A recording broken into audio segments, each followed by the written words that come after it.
திராவிட முன்னேற்ற கழகம் சார்பாக வெல்லும் தமிழ் பெண்கள் அப்படின்ற ஒரு முன்னெடுப்பில் மகளிர் அணியை சார்ந்த, அதுவும் மகளிர் அணி மட்டும் இல்லாமல் கழகத்தில் இருக்க மகளிர் மற்ற அணியில் சார்பணியில் இருக்கிற மகளிர்களும் சேர்ந்து தொடர்ச்சியாக ஒவ்வொரு வீட்டுக்கும் போய் எங்கள் கழகத் தலைவர் அவர்கள் கொண்டு வந்திருக்க திட்டத்தை வந்து ஒவ்வொரு வீட்டுக்கும் எடுத்து கொண்டு போய் சொல்லிகிட்டு இருக்கோம்.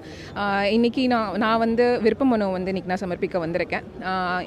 முதல்ல வந்து எங்கள் கழகத்தோட துணை பொதுச் செயலாளர் அக்கா கனிமொழி அவர்களுக்கு வந்து திருநெல்வேலியிலையும், எனக்கு வந்து நான் வந்து வேளச்சேரியிலையும் வந்து நான் விருப்ப மனு கொடுத்துருக்கேன். நம்ம திராவிட இயக்கமும் திராவிட முன்னேற்ற கழகமும் ஆரம்ப காலகட்டத்திலேருந்து பெண்களோட முன்னேற்றத்துக்கு வந்து அது வந்து பெண்களை வந்து அடிப்படையிலேருந்து ஸ்கூலுக்கு காலேஜுக்கு வேலை வாய்ப்புகள் மட்டும் நிற்காம அதிகாரத்துக்கு வந்து கொண்டு வந்தது வந்து திராவிட முன்னேற்ற கழகம் முத்தமிழர் கலைஞரும். அதோட நீட்சியாக இப்போ கழகத் தலைவர் அவர்களுமே வந்து உள்ளாட்சியில் வந்து ரிசர்வேஷனை கொண்டு வந்து பெண்களை வந்து அதிகாரத்தில் கொண்டு போய் உட்கார வச்சுருக்காங்க. அப்படி இருக்கிற தமிழ்நாட்டில், ஏன் இந்தியாவிலே வந்து பெண்களோட முன்னேற்றத்துக்காக இருக்கிற ஒரே கட்சி அப்படின்றத பார்த்தோம்னா திராவிட முன்னேற்ற கழகம் தான். அப்படி திராவிட முன்னேற்ற கழகம் மட்டும்தான் வந்து பெண்களோட முன்னேற்றத்துக்காக வந்து செயல்பட்டுருக்கு. கண்டிப்பாக இந்த எலெக்ஷன் வந்து நாங்கள் தான் ஜெயிப்போம் அப்படின்றது வந்து எங்களுக்கு ரொம்ப கான்ஃபிடென்ட்டாக தெரியும். தொடர்ச்சியாக நாங்கள் மகளிர் வந்து எங்களோட கழகத்துக்காக தொடர்ச்சியாக நாங்கள் உழைப்போம். நாங்களோட முதலமைச்சர் அவர்களை மீண்டும் ஒரு ரெண்டாவது முறையாக வந்து முதலமைச்சர் ஆக்கிட்டு தான் நாங்கள் வந்து எல்லாருமே வந்து ஓய்வெடுப்போம் அப்படின்ற உறுதியை நான் வந்து இந்த இடத்துல நாங்கள் எடுத்துப்போம்.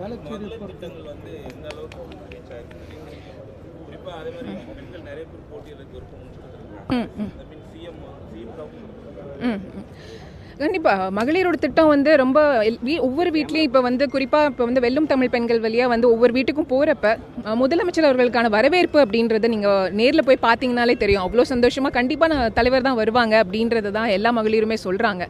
இப்போ நிறையா இப்போ புதுசாக வந்த கட்சியாக இருக்கட்டும், ஏன் திராவிடம்ன்ற பேரை வச்சுட்டு இருக்கிற அந்த அதிமுகன்ற கட்சியாக கூட இருக்கட்டும், எல்லாருமே வந்து இப்போ கலைஞர் மகளிர் உரிமை தொகை ஃபர்ஸ்ட் டைம் தலைவர் அவர்கள் வந்து அனௌன்ஸ் பண்ணப்போ வந்து எடப்பாடி சொன்ன விஷயம் வந்து இதெல்லாம் வந்து சாத்தியமே இல்லை, நடைமுறைப்படுத்தவே முடியாது அப்படின்னு சொன்னாங்க.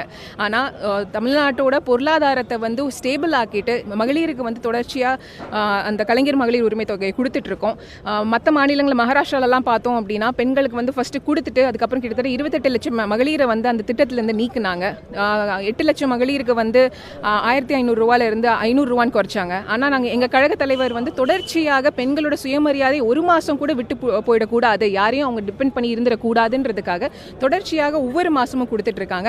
தமிழ்நாட்டில் நம்ம பார்த்தோம் அப்படின்னா ஸ்டார்டிங்கில் வந்து 1,17,00,000 மகளிருக்கு கொடுத்துட்டு அதுக்கப்புறம் படிப்படியாக இன்க்ரீஸ் பண்ணி இப்போ 1,31,00,000 மகளிருக்கு வந்து அந்த கலைஞர் மகளிர் உரிமை தொகையை கொடுத்துருக்கோம். இப்போ இந்த எலெக்ஷன் டைமில் பிஜேபியை சார்ந்த அட்வொகேட் வந்து கேஸ் போட்டிருக்காங்க அப்படின்றது தெரிஞ்சு அதனால நம்ம மகளிர் உரிமை தொகையும் நின்று போயிடக்கூடாதுன்றதுக்காக இப்போ அட்வான்ஸாகவே வந்து 5,000 ருபீஸும் கொடுத்துருக்கோம்.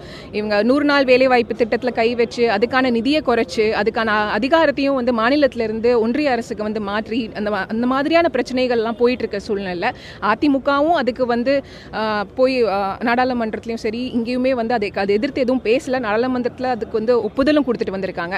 அப்படி இருக்க காலகட்டத்தில் தமிழ்நாட்டில் மக்களுக்காக குரல் கொடுத்துட்டு இருக்கிற ஒரே முதலமைச்சர் எங்களோட முதலமைச்சர் கழகத் தலைவர் அவர்கள் மட்டும்தான். மக்களுக்கு வந்து ரொம்ப நல்லா தெரியுது, மகளிருக்காக மட்டும் கிடையாது. குறிப்பாக இப்போ பார்த்தோம்னா பெண்களுக்கு காலேஜ் போகிற பெண்களுக்கு புதுமை பெண் திட்டம் மாதம் 1000 ரூபா அப்படின்றது சின்ன விஷயம் கிடையாது. ஏன்னா கவர்மெண்ட் ஸ்கூல், நான் வந்து கவர்மெண்ட் காலேஜில் தான் வந்து என்னோட MBBS படித்தேன். எனக்கு வந்து ஃபீஸ் பார்த்தோன்னா 13,000 தான் ஃபீஸு. இப்போ இந்த புதுமை பெண் திட்டமில் பார்த்தோன்னா கவர்மெண்ட்டே அந்த ஃபீஸையுமே கட்டிடுது. மாதம் 1000 ரூபா. புக்ஸ் எல்லாம் அவ்வளோ செலவாகும் மெடிசனில். அதையுமே வந்து ஸ்டூடெண்ட்ஸுமே MBBS ஸ்டூடெண்ட்ஸாக இருக்கட்டும், இன்ஜினியரிங், ஆர்ட்ஸ் எல்லா ஸ்டூடெண்ட்ஸுமே வந்து அதுக்குமே வந்து இது வந்து யூஸ் பண்ணுறாங்க.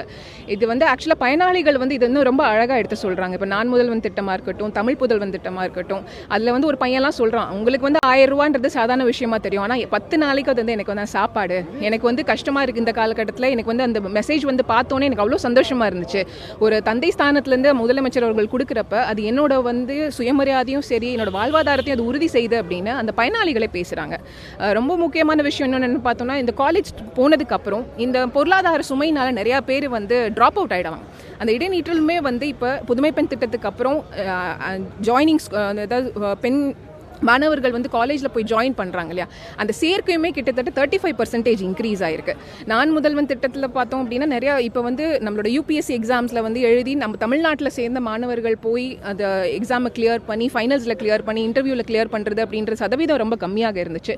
அதுக்கும் தொடர்ச்சியாக நம்மளோட முதலமைச்சர் அவர்கள் வந்து இந்த திட்டத்து வழியாக அது ஃபினான்ஷியல் ஹெல்ப்பு, அதுக்கு அவங்களுக்கான கோச்சிங் அப்படின்றதையுமே வந்து தொடர்ச்சியாக கொடுத்துட்ருக்காங்க.